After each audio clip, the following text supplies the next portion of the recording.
राजमहल की दीवारें सोने से मढ़ी हुई थीं। संगीत, सुगंध और मुस्कानें हर ओर फैली थीं। फिर भी राजकुमार सिद्धार्थ के मन में एक तूफान उठ रहा था। हर दिन सूर्योदय के साथ वह वही दृश्य देखते। सेनाएं अभ्यास करतीं, नर्तकियां नृत्य करतीं, विद्वान शास्त्रों पर चर्चा करते, पर सिद्धार्थ का मन उनसे दूर किसी और दुनिया में भटकता रहता।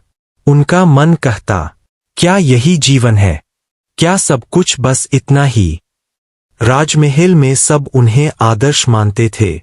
राजा शुद्धोधन कहते, सिद्धार्थ, तुम्हारे जैसा तेजस्वी पुत्र दुर्लभ है। महारानी माया के जाने के बाद महाप्रजापति उन्हें मां की तरह संभालतीं। लेकिन सिद्धार्थ के भीतर एक ऐसा प्रश्न था जिसे कोई नहीं समझ पाया। क्यों मन कभी शांत नहीं रहता? क्यों मैं हर बात पर इतना सोचता हूं? उनके भीतर विचारों का जाल ऐसा था कि वे एक ही बात को बार बार सोचते। अगर मैं राजा बन गया तो क्या होगा? अगर सब कुछ बदल जाए तो क्या?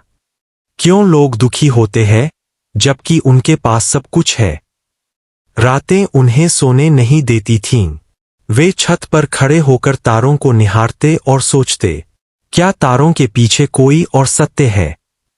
उनके गुरु विश्वामित्र ने कहा था, राजकुमार, मन एक घोड़े की तरह है। अगर लगाम नहीं होगी तो वह भाग जाएगा। लेकिन सिद्धार्थ उस घोड़े को रोक नहीं पा रहे थे। हर विचार एक नया प्रश्न बन जाता और हर प्रश्न से नई बेचैनी। एक दिन वे अपने मित्र चन्ना के साथ बगीचे में टहल रहे थे। वह वसंत का समय था। पेड़ों पर फूल खिले थे, हवा में महक थी और पक्षी गीत गा रहे थे। फिर भी सिद्धार्थ का मन शांत नहीं था। उन्होंने कहा, चन्ना, क्या तुम्हें कभी लगता है कि हम जो देखते हैं वह सब असली नहीं है, जैसे कोई सपना हो? चन्ना हंस पड़ा, राजकुमार, आप बहुत सोचते हैं। जीवन का आनंद लीजिए। सिद्धार्थ मुस्कुराए, पर उनके भीतर गूंज उठा, मैं बहुत सोचता हूं। रात को वे ध्यान लगाने बैठे। गहरी सांसें लीं, आंखें बंद कीं। पर मन एक झील की तरह नहीं, एक समुद्र की तरह था, लहरों से भरा, उथल पुथल से भरा। हर विचार एक लहर बनकर उठता। मैं कौन हूं? क्यों लोग जन्म लेते और मरते हैं? क्या इस जीवन से परे कुछ है? वह सोचते गए और सोचते सोचते थक गए। मन जैसे अपने ही विचारों में उलझ गया था। एक दिन राजा ने कहा, सिद्धार्थ, तुम्हारा विवाह यशोधरा से होगा। शायद जीवन में स्थिरता आए। विवाह हुआ, उत्सव मनाया गया, पर सिद्धार्थ का मन फिर भी नहीं रुका। यशोधरा को देखते हुए भी उनके मन में विचार उठते, क्या प्रेम भी स्थायी है? अगर मैं सब कुछ छोड़ दूं तो क्या वह दुखी होगी? रात को बालक राहुल की किलकारी सुनाई देती और उनके भीतर दो भाव जागते, एक पिता का स्नेह और दूसरा, क्या मैं उसे भी दुख से बचा पाऊंगा? विचारों की भीड़ बढ़ती गई। मन अब युद्ध भूमि बन गया था। एक ओर प्रेम, परिवार, सुख, दूसरी ओर सत्य, शांति, मुक्ति। एक रात सिद्धार्थ महल के बाहर निकले। रथ पर बैठे चन्ना से बोले, मुझे बाहर की दुनिया दिखाओ। वे नगर से गुजरे। पहली बार उन्होंने देखा, एक बूढ़ा व्यक्ति कांपते हुए चल रहा था। फिर उन्होंने एक बीमार व्यक्ति को देखा जो दर्द में कराह रहा था, और फिर एक मृत शरीर। हर दृश्य ने उनके मन में एक नया तूफान ला दिया। उन्होंने पूछा, चन्ना, क्या हर कोई ऐसा ही होता है? चन्ना ने सिर झुकाया, हाँ राजकुमार, मृत्यु सबकी है। सिद्धार्थ का मन अब शांत नहीं रह सका। हर दृश्य, हर आवाज, हर विचार उनके भीतर गूंज उठा। अगर सबको मरना है तो फिर जीवन का अर्थ क्या है? रात गहरी थी। महल सो रहा था, पर सिद्धार्थ का मन जाग रहा था। उन्होंने देखा, यशोधरा और राहुल शांति से सो रहे हैं। उनकी आंखों में आंसू थे, पर मन कह रहा था, अब समय है सत्य की खोज का। उन्होंने चुपचाप द्वार खोला और रथ पर सवार हो गए। पीछे महल, परिवार, वैभव सब छूट गया। सामने केवल अंधकार था और भीतर विचारों का तूफान। जंगल की राहों पर चलते हुए वे सोचते रहे, क्या मैं सही कर रहा हूं? क्या यह भी एक विचार मात्र है? हर कदम पर संदेह, हर मोड़ पर प्रश्न। कभी मन कहता, वापस जाओ, कभी कहता, आगे बढ़ो। पर इस बार उन्होंने अपने विचारों को बस देखा, न रोका, न दबाया। बस देखा, जैसे कोई बादल आकाश में तैरता है। धीरे धीरे उन्होंने महसूस किया, विचार अपने आप आते हैं, और अगर हम उन्हें पकड़े नहीं तो वे चले भी जाते हैं। उस रात उन्होंने एक वृक्ष के नीचे विश्राम किया। चांदनी धरती पर बिखरी थी, हवा में ठंडक थी। उन्होंने आंखें बंद कीं और पहली बार महसूस किया, शांति विचारों के अंत में नहीं, उनके पार है। मन अब भी बोल रहा था, पर वह मन को सुन रहे थे, उसमें खो नहीं रहे थे। और उस क्षण सिद्धार्थ को लगा, यही तो मार्ग है, यही साधना की शुरुआत है। सिद्धार्थ महीनों तक नगरों, आश्रमों और वन क्षेत्रों में घूमते रहे। कभी वे किसी साधु के पास जाते, कभी किसी योगी के पास, कभी नदी के तट पर ध्यान लगाते। हर कोई उन्हें बताता, विचारों को दबाओ, मन को रोक दो, संवेदनाओं से दूर भागो। पर सिद्धार्थ ने महसूस किया, जितना वे विचारों को रोकने की कोशिश करते, वो उतने ही तेजी से लौट आते। उन्होंने सोचा, शायद विचारों को हराने का अर्थ उन्हें रोकना नहीं, बल्कि समझना है। एपिडोरी 2। पहला गुरु आलार कालाम। एक दिन वे आलार कालाम नामक महान योगी के पास पहुंचे। वह ध्यान और समाधि के ज्ञाता थे। उन्होंने सिद्धार्थ से पूछा, तुम क्या खोज रहे हो, राजकुमार? सिद्धार्थ बोले, मैं मन की शांति चाहता हूं, विचारों का अंत चाहता हूं। आलार काला मुस्कुराए, तो फिर मौन में उतर जाओ, बोलना कम करो, सोचना कम करो और बस देखो। सिद्धार्थ ने उनका मार्ग अपनाया। दिन रात वे ध्यान में बैठे रहते, कभी नदी के किनारे, कभी पेड़ के नीचे, कभी गुफा में। धीरे धीरे उन्होंने अनुभव किया, जब वे बोलना छोड़ देते हैं तो मन और जोर से बोलने लगता है। वह भीतर चिल्लाता, तुम क्या कर रहे हो? तुम्हें घर लौटना चाहिए, यह सब व्यर्थ है।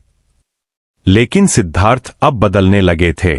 वे हर विचार को बस देख रहे थे, मानो वह किसी और का हो। विचारों का खेल।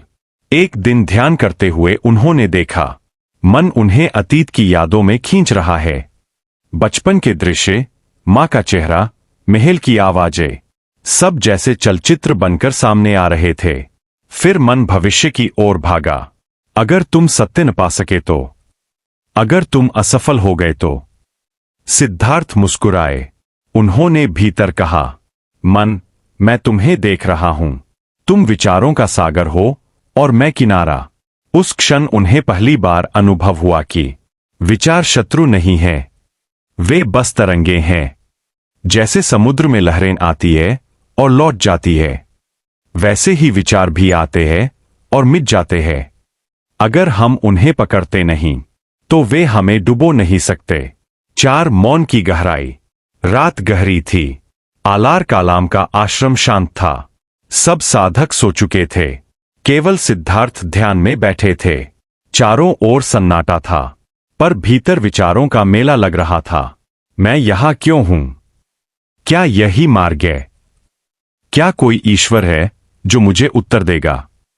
धीरे धीरे वे सांस पर ध्यान केंद्रित करने लगे। हर सांस के साथ विचार हल्के पड़ते गए। वह अब विचारों को नहीं, बस श्वास को महसूस कर रहे थे। कुछ क्षणों बाद सब कुछ रुक गया। न शब्द, न ध्वनि, न विचार, सिर्फ मौन। वह मौन किसी शून्यता जैसा नहीं था, वह जीवित था, जैसे कोई संगीत बिना ध्वनि के बज रहा हो। और उस मौन में सिद्धार्थ ने महसूस किया, मैं विचार नहीं हूं, मैं वह हूं जो विचारों को देखता है। 5 सीमाएं और प्रश्न। दिन बीतते गए। आलार कालाम ने देखा कि सिद्धार्थ समाधि में बहुत गहराई तक जा रहे हैं। उन्होंने कहा, सिद्धार्थ, तुम मेरे समान हो गए हो, अब यहां सीखने को कुछ नहीं। पर सिद्धार्थ बोले, गुरुदेव, यह मौन भी अस्थाई है। जब मैं ध्यान से उठता हूं तो विचार लौट आते हैं। आलार कालाम चुप हो गए। उन्होंने कहा, शायद तुम्हारा मार्ग मुझसे आगे है। सिद्धार्थ ने प्रणाम किया और अगली यात्रा पर निकल पड़े। दूसरा गुरु उद्दक रामपुत्र। अब वे एक अन्य योगी उद्दक रामपुत्र के पास पहुंचे। यहां भी उन्होंने वर्षों साधना की और मन को गहरी समाधि में डुबाना सीखा। कभी कभी वे घंटों तक बिना हिले बैठे रहते। सांस इतनी हल्की हो जाती कि मानो शरीरहीन हो। लोग कहते, यह तो देवता है।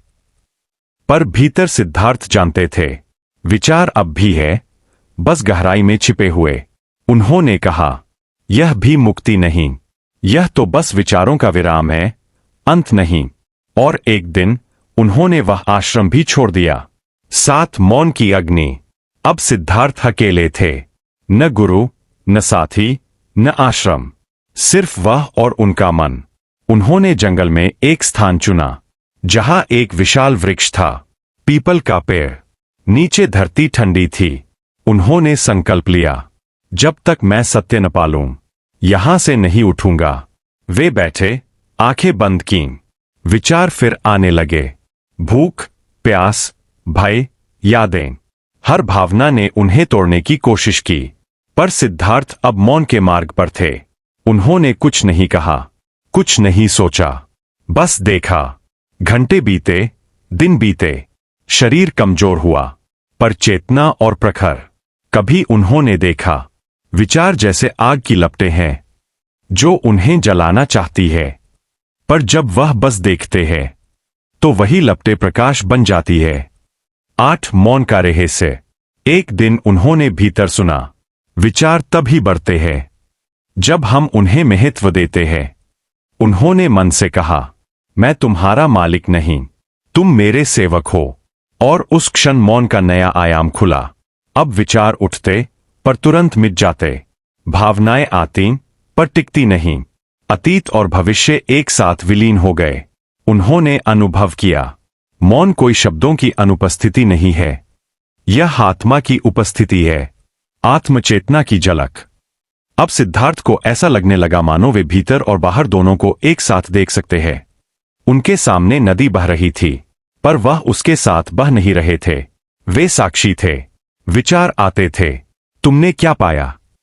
क्या यह अंत है? पर वे बस मुस्कुरा देते। अब प्रश्नों का भी उत्तर नहीं चाहिए था, मौन ही उत्तर बन गया था। 10 मौन की शक्ति। कुछ समय बाद उन्होंने अनुभव किया, मौन में जो शक्ति है वह किसी शस्त्र से बड़ी है। वह शक्ति भीतर की स्पष्टता देती है, जहां हर विचार अपनी जगह पर शांत हो जाता है। सिद्धार्थ अब वह राजकुमार नहीं रहे जो विचारों में उलझा रहता था। अब वह साधक थे जो विचारों को देखता था, समझता था और पार चला जाता था। रात की हवा में शांति थी, तारों से आकाश भरा था। सिद्धार्थ ने आंखें खोलीं और पहली बार मुस्कुराए। अब मन मेरा दास नहीं, मेरा मित्र है। मौन ने उन्हें वह सिखा दिया था जो शब्द कभी नहीं सिखा सकते थे।